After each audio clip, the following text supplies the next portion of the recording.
We hope you all enjoy it and get a few laughs. The first of the Barton girls is with us today to celebrate her 90th in a special way. The escapades of years gone by will follow you, and that's no lie. Clara, Betty, and Virginia all had a nickname, but Erma couldn't come up with the same. Erma was Erma, no matter the mood, so I managed to call her Ermatrude. The name didn't stick. Irma's her name. Erma or Ermatrude, we love you just the same.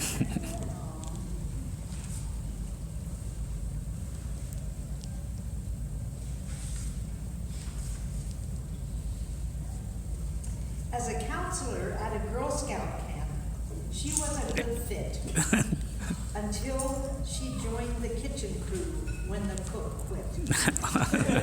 Much food the counselors had to prepare because the girls wanted more. 3 squares. But when she came home to a family of 6, 25 pounds of potatoes were given a nix. I was just a high school student. Erma, a worldly working girl. With Ticky and Betty no longer home, Erma became my pal. She took me shopping and to the movies. As a big sister, she was really great. Erma had lots of boyfriends who came by the house on 32nd Street. There were dividers between the living room and the dining room that made a wonderful hiding place for me to see who the gentleman was. I was looked upon by Erma as a nuisance. She found the way to get rid of me. Payoff. Money can buy you happiness. Money can't. Erma was a beautiful bride in 1953. With her handsome spouse at her side, the wedding went off without a hitch, except they got hitched. Sister Ann was in the novitiate and wasn't there, but Ticky was maid of honor, and I was a bridesmaid. Erma glowed in her white dress and veil. Ticky was in pink and I was in yellow. We looked like the spring flowers that were bloom in April, because that was the month of the wedding.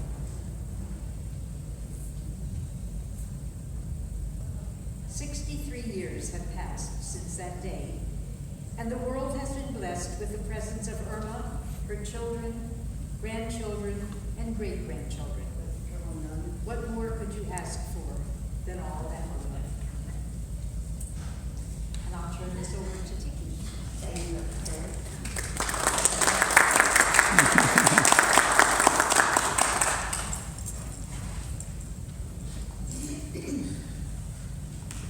We were asked to write poems. Why, I don't know. I don't really think. I wrote the saga of Erma. She came from the Lone Star State. As firstborn, she really did great. Before long, she was just one of 4. All girls, no boys at our door. The church was near, and so was the school. The candy and Dad's business made us drool. We weathered the stock market crash. When things got better, to San Antonio we dash.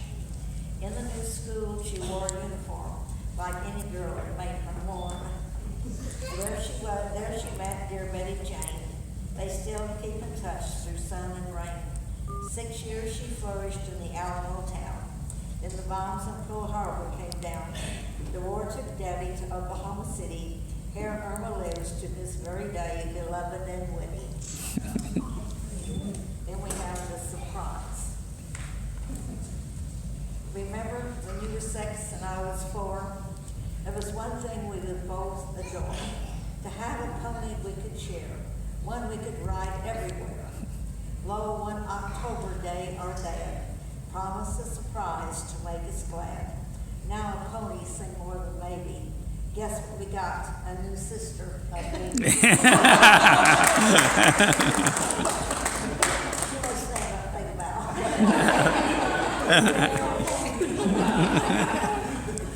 Our rescue nieces and nephews listening. Mother. Young mothers threaten their kids. This is what Erma said. Be good or I'll run away from home. One day, Tiki and Ken came to the door to show off their almost new sports car. We had no kids then. Ken said, Erma, take a ride with me. And out of the door she flew. Tiki was left with 4 bawling kids. Oh, Mom, we're running away from home, they said. The drivers came back. The kids learned a lesson. That's a fact. There we go. Yeah.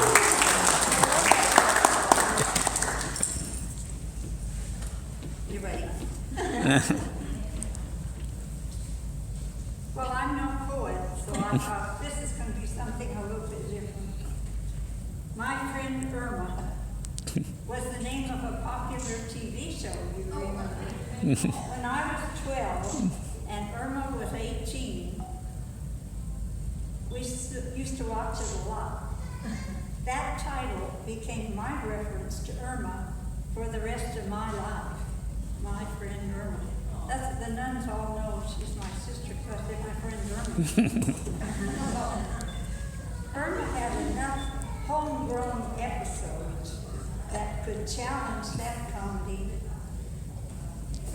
any TV program, I think. Bear in mind, I left home at 18 for college, and the following year the economy. So the greater part of this sitcom series was learned by letter, phone, home visits, long after the fact, or at the annual Barton Girls get-togethers, late in the night with lots of laughter. With those warnings, I will share a few flicks of Erma's episodes. At the age of 12, I became Erma's roommate at home since Tiki had gone off and gotten married and left home. So my friend Erma made quite an impression on me.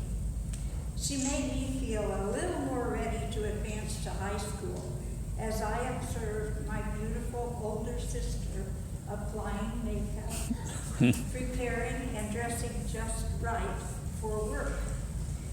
With a critical look in the mirror after lipstick was put on and eye makeup to enhance her already lovely eyebrows, she would take a last satisfied look and answer the honking horn in front of 23rd Street House before her ride began to call out, Erma, come on!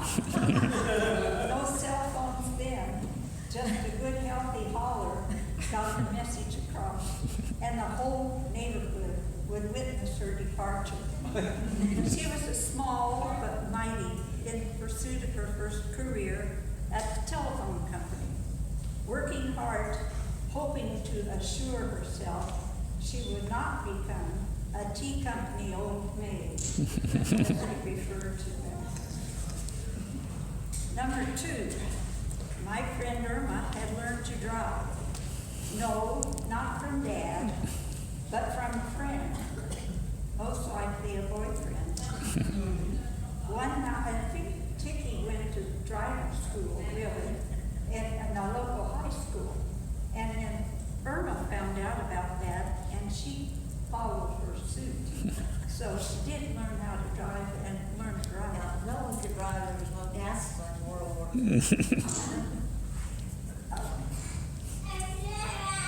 Dad decided one day in the summer he was going to clean out the garage and do a really good job.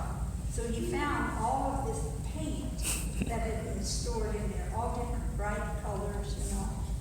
So he was inspired to use it all up on the inside of the garage doors. So he painted what could have been called a rainbow, or better still, the aurora borealis. I'm not sure. But anyway, after this place was cleaned out, he opened the doors and thought, oh, here we go, doesn't that look good? And Erma came driving by to go up and visit the folks.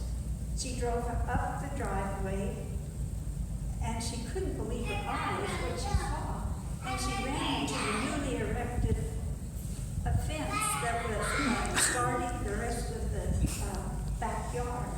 And broke down, not much to my father's chagrin. And she had never seen that fence up before either. So needless to say, Daddy was not a happy camper. And Erma decided it was better to park on the street after this. I have to add that to this day, she is better than any GPS lady in the familiar parts of Oklahoma City if you need directions. She is super duper. Part 3. Life has its journeys to many and varied places. Mangum, Oklahoma is one of them. My friend Erma's beloved husband, Gene, was to manage a truck line, so the family moved there. The small town seemed like a private Disney World to the kids, especially Pete, Mark, and Gene. They loved the freedom, the ease of movement in a small town, usually on foot, and the unique ways they had to entertain themselves. Mom and the girls may have had a different idea. One episode that stands out in my mind was the day the boys discovered an old axe in their travels and then decided to see if they could actually cut down a tree. One of the neighbor's fruit trees, I believe. Succeed they did, and soon the doorbell rang at home. Pressed by a local policeman, he said to my friend Erma, "Mrs. Hoffman, you've got to do something about those boys." It didn't help much. You know, they had another episode you've got to ask the boys about before you leave sometime. The bell tower. Tell them to tell you about the bell tower. It's a good story. An episode from their life at St. Patrick's Parish, Gene Sr. and perhaps some of the boys contributed their time and efforts to helping construct the present St. Patrick's Church, particularly making the huge angels that appear on the walls of the church. Now that gives you something to think about in the light of their young lives in Mangum. About that same time, my friend Erma and Gene were very deeply involved in the Christian Family Movement, CFM, as it was called. Well, it met frequently, very frequently. And so Erma renamed it the Can't Find Mama. To modify their involvement in that particular episode. And my friend Erma is also always lived her faith. Erma has always been known for her generosity and service to others. One example comes to mind is her attention to the Butterfields. Butterfields, was that their last name? Schofield. Oh, no, it's not Schofield. What was it? Butterfields. It was a little old couple that lived in Stubblefields. There's what it was. That's what. There we go. An elderly couple in the parish who needed attention. She took them to the store, visited them frequently, brought covered dishes when they needed them, generally adopted them. Love is the name of the game in her life, played out for others, at home, in the family, at work, wherever she goes. Although her vision may be limited, her ability to see clearly the face of Christ in the people she meets daily is not limited. Truly, she is a person for others. Erma, I have watched you for 83 of your 90 years. I know your values. I love you and your family. Tiki and Ginger and I smile when we say, we are your sisters.